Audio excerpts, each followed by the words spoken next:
Now, your host, James Just.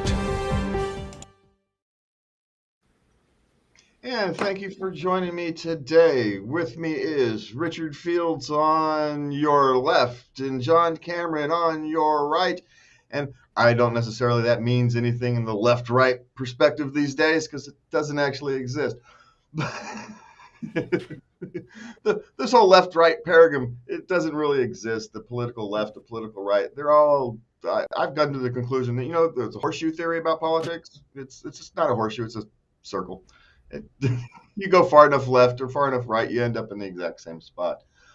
But speaking of ending up in the same spot, the Supreme Court has issued a lot of rulings, and one of those was connected with California's AB5. That was the anti-gig worker bill, as we're going to call it.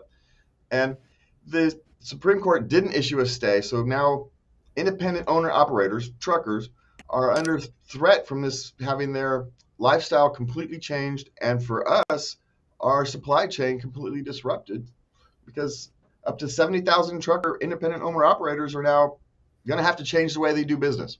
And the impact that that's going to have on the economy and California's supply chains is uncertain, shall we say. Well, I think change the way they do business is kind of an understatement. They're either going to have to go to work for the man, with full, join the Teamsters and all that, or they're going to have to move out of state. They don't have the ability to run their own business anymore. It's a bill that was expressly designed by unions and by large trucking companies to put competition out of business. I absolutely agree. And it's a horrible, when immigrants come into this country, they typically, unlike people who've been here for generations, they see that with very little licensing, except for in this case a truck driver's license and some experience driving truck, scraping together all the money they can find and living like third generation or even second generation people here would be unwilling to live. They can start a trucking business and they can provide for their families. I know many Ukrainian immigrants whose fathers worked at pretty skilled jobs in the Ukraine, but they found the layer upon layer of the regulatory states barriers. They couldn't climb it, but what they could do is drive truck. So they put in 60 hours a week on the road so that they can provide for their family. Same thing with Sikhs. Same things with Hispanic people. So you've basically taken away the ability for the people to come in and provide for their families, and you've taken away the cushion in our I hate to say our infrastructure, the infrastructure. I hate to even use that freaking word because it's been perverted so bad by the socialists in power right now. When you need to get some extra shipping, then you put a bid out and these guys bid on it, and the most competitive rate comes in. And if your trucking fleet can't handle it, or if you don't want to send it over to one of the big boys, one of these independents will take care of you. If they got slack in their schedule, one of these independents will take care of you when nobody else will touch the job, and on and on and on and on. And doing this is crazy. And as Richard said, it is absolutely a power grab by the unions. It's a power grab by our government to try to pay off the unions, which keep them in business. If it wasn't for the unions, the Democrats would never have anybody in office. And a power grab by the big trucking companies, and it's despicable. It's despicable. Yeah, and the whole thing is they pushed this AB5 through essentially to try to tell people they were protecting gig workers, right? App-based gig workers, but yet then they caught everybody under their grandma under this law, and it was deliberate, and it was a perfect example of astroturfing, of how unions astroturfed the whole movement essentially by essentially lying. To just be honest, they lied about what people wanted. They lied about what independent contractors actually want out of life. They keep saying that we want these benefits when we call them chains. As an ex gig worker now, I suppose we call these benefits or chains to us. Those are Yeah, it goes Go ahead. worse than that. I mean, there's also a free speech aspect to this, which people are not generally aware of. In a time of declining media viability, newspapers are dying left and right because they can't compete with the internet. Same way with radio stations and TV station news operations. There was a healthy industry of people who would sit at their computer at home and do independent research reporting, and that has gone by the wayside as In well California. in Yeah. California, because they can't do it as a gig worker. They can't do it on a by story basis. They're told you have to go to work for a legacy media company, most of which are falling by the wayside, and certainly for the most part they're not hiring, or find another line of work. Good luck with that. It's and that has had the very real effect of making the number of voices that you can listen to or read or hear in the media in California decline dramatically. Sure, you can find some free stuff on the web, or you can read and believe the Sacramento Bee or the LA Times. Good luck with any factual reporting coming out of those sources. It's a frontal assault on the freedom of press, and I think that also is part of the actual purpose of AB5. Of course it is. Of course it is. And well spoken, Richard. I think Vox, was it Vox? Fired 400 independent workers that work for them. And so now what you get is you get the one message: the state is good, the state is right, the state should have more power. You get all the woke stuff. You get the incessant driving of the message that you're being preyed upon if you're of a certain race, and the only way you can be rescued is by us making laws to take money from one person and give it to another, and it's this constant barrage of BS. And I agree. Yeah, it's this constant desire to control kind of the output of and the culture of people, and it's a growing problem. And Dutch farmers are now revolting against these green policies that are passing out, that they're trying to make farmers become green, but of course these people who pass these regulations, they're carpet walkers. You've never spent a life on a farm and spent a day on a farm in their lives, and so they passed all these regulations without having any idea about the long-term consequences on not just the economy, but the culture and the society that the farmers live. They're completely. Yeah, I mean, I can speak to that. I grew up on a farm, and when I was growing up, a farm back in the dark ages of the 1950s and 1960s, the output of corn in Minnesota was, if you get 100 bushels an acre in a good year, that was fantastic. 100 bushels of corn per acre. Now, on that same farm, I still own the farm, we can get 200, 300 or more bushels per acre. Why? Because of the use of the kinds of phosphates and fertilizers that Holland is saying you can't use those anymore because, well, we think they might cause global warming somehow or another. The science is silly, because the more green stuff you grow, the more carbon dioxide you take out of the atmosphere. So their science is screwy. And they're saying that essentially farmers are not going to be allowed to produce at 21st century levels. You're going to have to go back to producing at 1950s or 1960s levels, at a time when we're facing imminent, not yet, but imminent famine in South Africa because of the wars that we're conducting that are being conducted in the Ukraine and between Russia and Ukraine.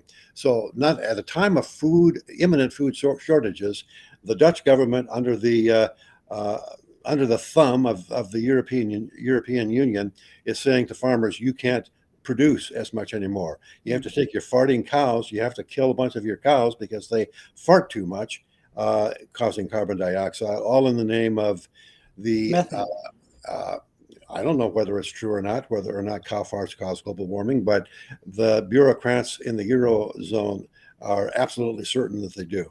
And then, Richard, I'm not a farmer, but when I was raising money for an organization, worked with a lot of farmers, and I sat across the table from them.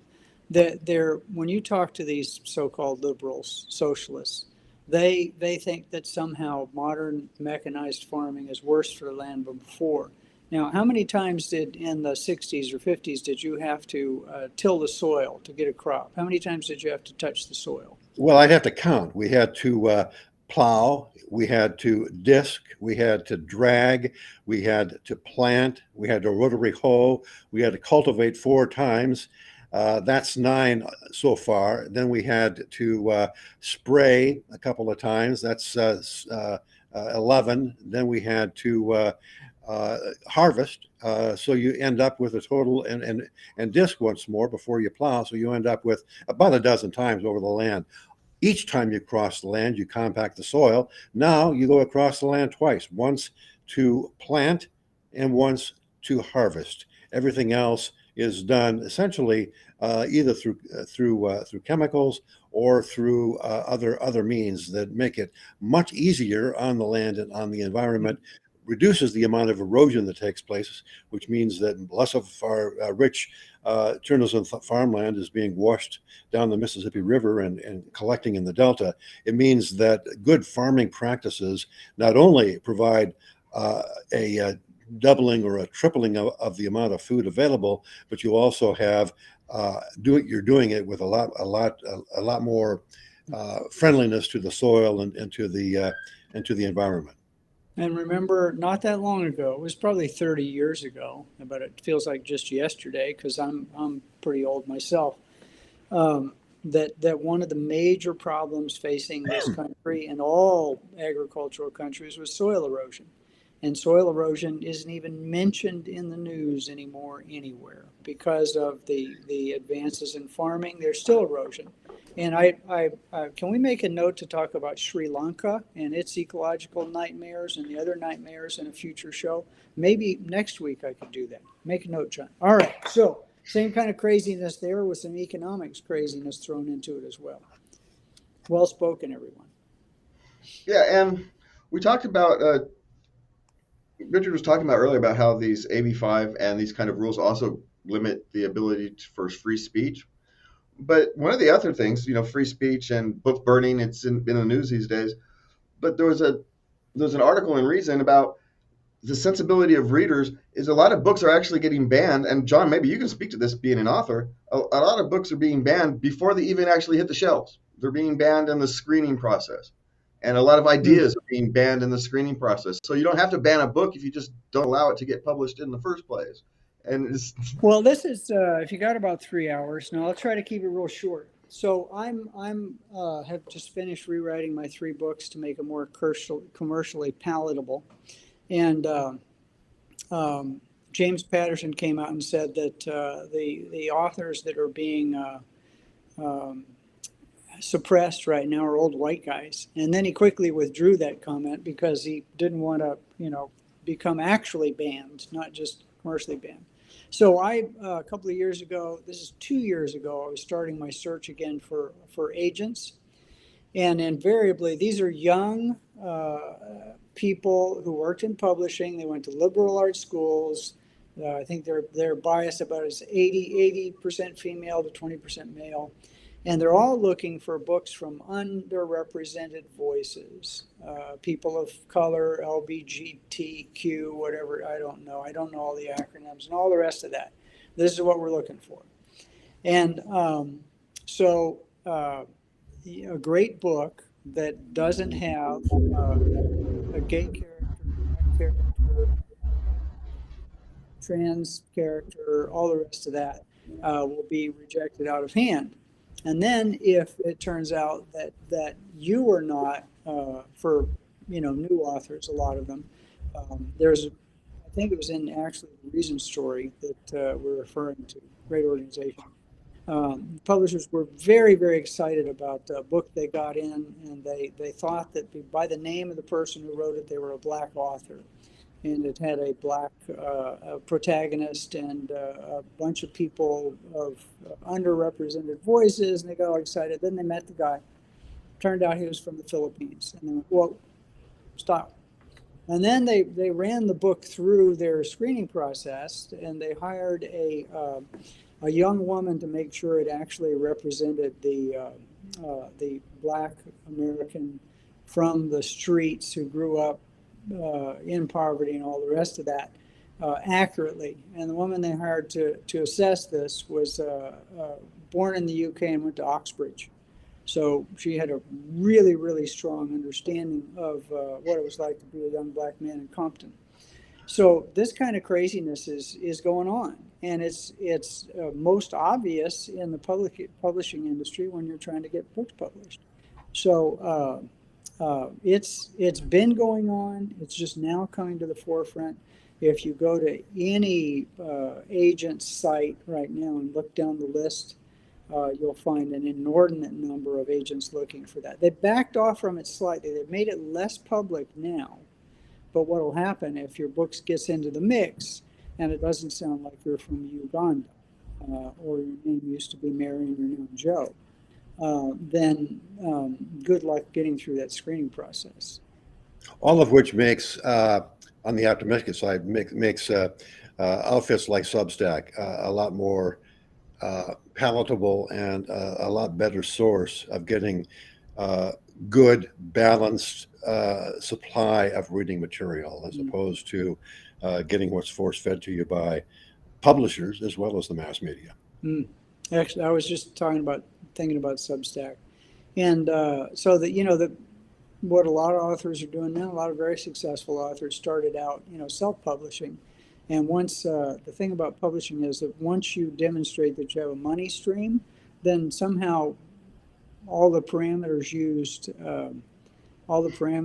to identify the potential money stream go out the window, and the green that's coming through the door of the publishing house wipes away everything else. But the problem is getting there, and it's much worse in the U.S. It's starting to be, unfortunately, they say U.S.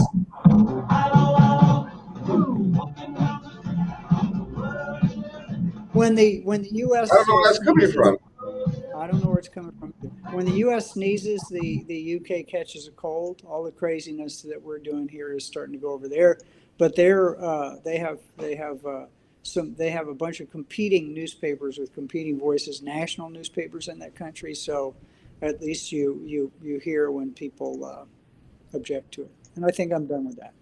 Yeah, I could go on for hours, but yeah. That was a weird interlude there. I don't know what the heck that came from, John. All of a sudden, we started playing music. Yeah, so this interesting. It's such an interesting time that we live in. We have people complaining about book burnings and bannings and cancellations. But yet we don't actually pay attention where it actually happens structurally. Or we sometimes do, right? We kind of care. We understand that, hey, sometimes we have these voices that were excluded. So our solution to that problem is to deliberately exclude other voices. And it just doesn't make sense. And it's no surprise to me that we're in this kind of strange, convoluted society at the moment. Well, can I add actually one more thing, and I will try to be quick. So if you watch any television show, that's about fire, police, hospital, and especially the crime dramas and the thrillers and all the rest of that, invariably the evil character is a corporation. We've decided they're an entity, and I agree with that. And the good people who are fighting against the evil corruption caused by this corporation are invariably government employees. They are policemen, they are FBI agents, they're lawyers, or they're reporters who are exposing this horrible corruption. And throughout the plot of these popular entertainment books, these people who work for the government repeatedly violate every single law you can think of. They break and enter, they threaten, they torture, they kidnap, they do all of these things that would get ordinary citizens thrown in jail. And because they're fighting the evil of corporations, it's completely okay. And this is a constant message that popular media on television shows and in movies puts out. There's no other messaging out there. It's just not there. No, that actually brings it up to our final story here that we're going to get a chance to cover, is that these shows, they kind of distort justice, as you kind of call it. But our founders actually had a way of counteracting that distortion of justice, right? They like jury trials because a jury can sit there and make a judgment call. They don't have to follow the letter of the law. They can follow morality and ethics. Juries, right? Juries have that power. And so the founders loved jury trials. The founders wanted but we don't have jury trials anymore. Most things are pled out, or you even just don't even go, if you have a minor traffic thing, you don't even see a judge. You get some commissioner person who just rubber stamps whatever he decides based upon what, just kind of, it's not even I don't even call it, it's not even a legal process. It's just some dude sitting there making a decision. And so how do we transfer back to a society, I suppose, where these average people have more say in what actually happens legally? Because as just expressed, John, that culturally, we're used to being violated. We're used to having our laws, the government violating their own laws, and it's kind of become normalized. Richard, first shot? Well, there's a couple of things there. One is the whole concept of plea bargaining, and something like 97%, according to the recent article, of criminal charges are plea bargained. And the technique is fairly simple. We have such a multitude of laws and regulations that, as one author pointed out, three felonies a day. We're all guilty of 3 felonies a day.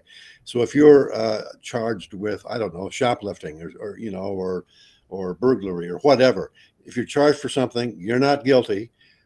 It doesn't make any difference as far as the prosecutors are concerned. They want to have a guilty verdict, and if the charge has been brought, they want to make sure that the guilty verdict succeeds. And it's real easy for them to do that simply by stacking charges.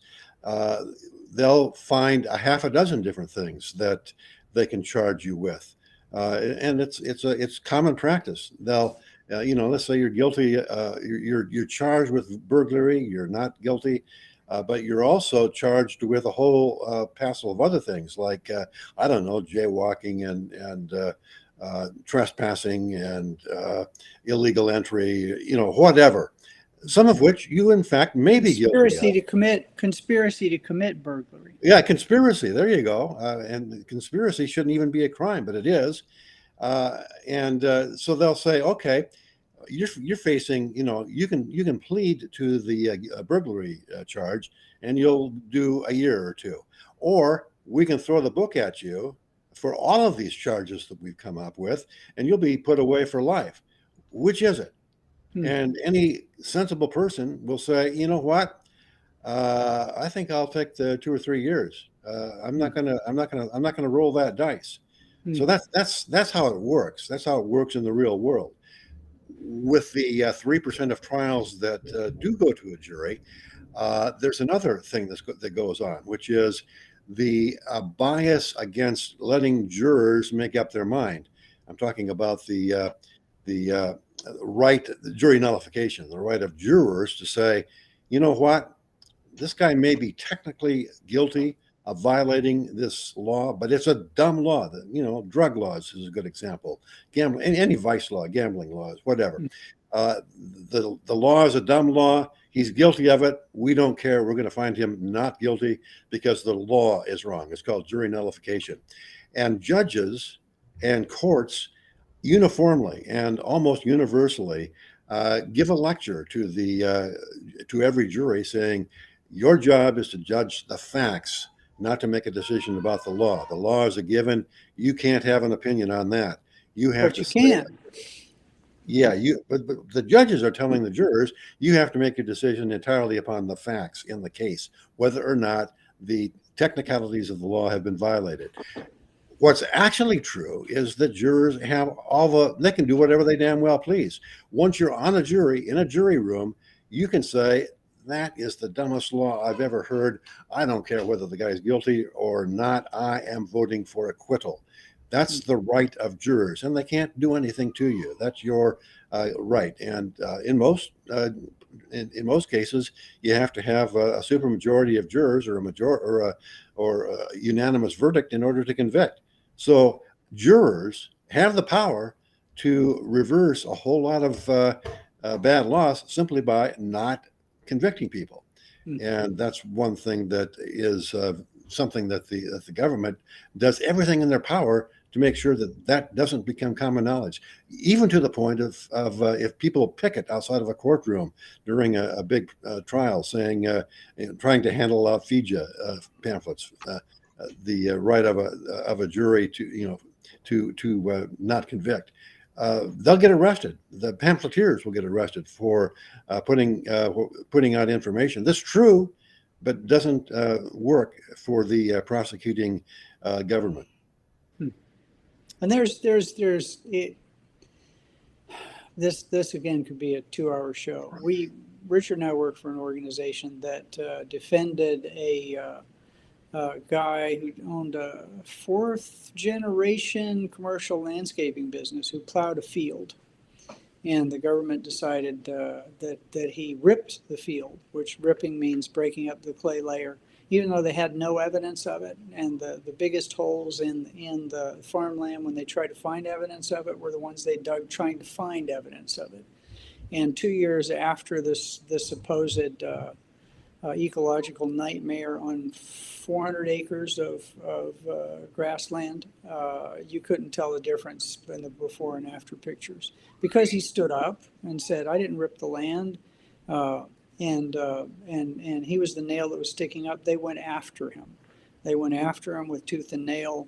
They threatened to destroy in public. They said they were going to destroy his business. They were going to pierce the corporate veil and go after personal assets, because this was a corporation, that they were going to put him in prison, and on and on and on and on. And if you'd have gone to a jury trial, who knows where in California, in this part of California, he would have probably been exonerated completely of all charges. But I sat in the courtroom watching the judge throw out all evidence supporting him and keep all the quote-unquote evidence otherwise. So I know we're wrapping up, but it's horrible. And basically what it is, extortion and threats on the part of the government to force you to settle. And he ended up settling. Yeah, for millions and millions of dollars, because he didn't want to risk the livelihoods of 500 employees and their families and destroy the legacy of a 4th generation thriving business. So he paid, I don't know what he paid. I don't know if it's public. I don't know if the settlement is public knowledge, but it was a bunch. It was a bunch. Yep, we say we're a country of laws, we're the rule of law, but you know what? If your government in the United States, it's supposed to be the government that follows the rule of law. Gentlemen, thank you for joining me today. It's time for us to go. Thank you all for watching us, and we'll see you next week. Please remember, Yes, love everybody. looking forward to it. Thank you, so John. much. Thank you, John. This is Gail Morgan.